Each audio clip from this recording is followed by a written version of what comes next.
Touba, la cité du Saint-Coran, une cité de recueillement, une cité de crainte révérentielle de Dieu, une cité où l'on sort des ténèbres pour entrer dans la lumière, une cité d'enseignement, un centre académique, voilà entre autres ce que le fondateur de la ville de Touba, Cheikh Ahmadou Bamba, voulait que sa cité devienne.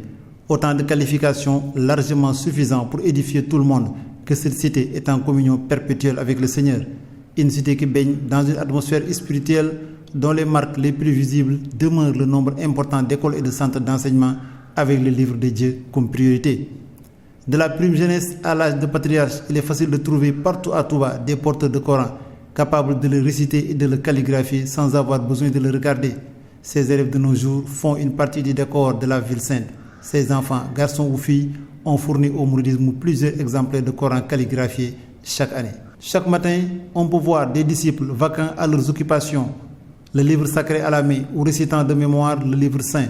Ils sont reconnaissables devant leur étal ou leur commerce, tout dans la matinée, le mushaf en main et récitant les versets du livre. Quiconque veut parvenir à proximité de Dieu doit lire le Coran sans jamais l'abandonner, nous dit Cheikh Khadim dans les itinéraires du paradis. Massalikul Jinan, il dira également: attache-toi à la lecture de ce livre, ne serait-ce que 3 exils par jour. La recommandation du Cheikh est ferme. Je cite: tout aspirant qui se confie à moi doit lire constamment la meilleure révélation écrite.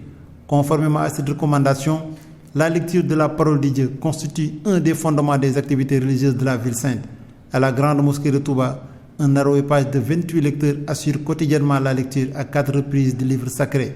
Cette institutionnalisation a fait tache d'huile dans plusieurs autres mosquées et centres d'enseignement qui se livrent à cette activité sans aucun prétexte de dérogation. Voilà une tradition bien ancrée à Touba et qui explique le nombre incalculable de lectures de la Sainte Vulgate en une seule journée, voire une demi-journée de mobilisation soutenue pour une lecture collective sur recommandation du Khalife général des Mourides.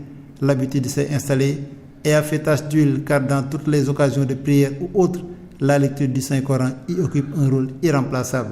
Il ne pourrait en être autrement car le fondateur de la ville en avait fait son confident, son docteur, son trésor et son arme redoutable dans les combats qu'il a menés, mais également un confident et un allié sûr lors de ses déplacements loin des siens pour servir le maître de la révélation par l'intermédiaire de celui qui a reçu la meilleure révélation, Muhammad Rasulullah sallallahu alayhi wa sallam.